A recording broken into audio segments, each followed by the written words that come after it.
Questions E and F get a little more complicated. We no longer have just one term or a few terms being added together. We've actually got multiplication and division here.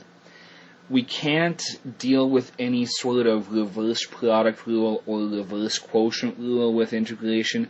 What we need to do is get this down to a collection of terms. So on E, we can distribute that x to the fourth into both of those terms there before we integrate. So we have 2x to the fifth minus 3x to the fourth dx. Now we can integrate that. The 2 is just going to carry down, just like it did with finding the derivative. So 2x to the sixth over 6 minus 3x to the fifth over 5 plus c. Small bit of simplifying. That first term can become x to the 6 over 3. And everything else is good the way it is.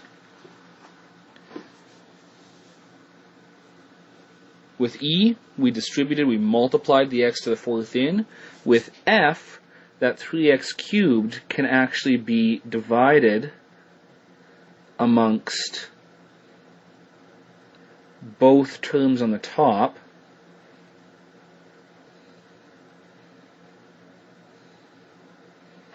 So that we end up getting two separate terms.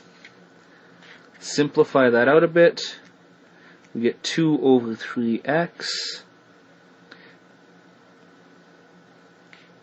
and we get 2 over x squared.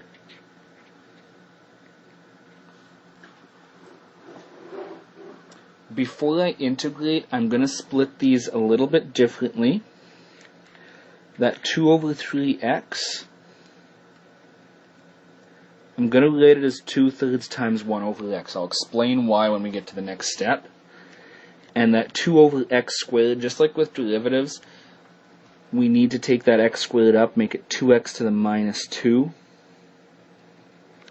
and dx. So that first term, we have 1 over x. If we were to take that up like we did with the second term, we'd have 2/3 x to the minus 1. We add 1 to the exponent of that, we'd get x to the 0.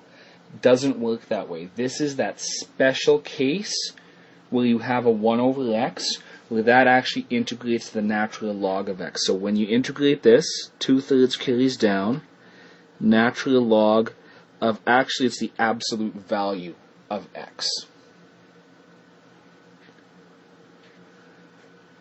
Minus, the next one, the 2 carries down, add 1 to the exponent, divide by the new exponent, plus c.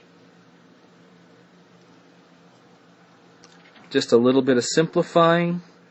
That 2/3 natural log of x is okay, but we have the double minus, so plus, and if you want, you can take that x to the minus 1 back down, make it 2 over x, and plus c.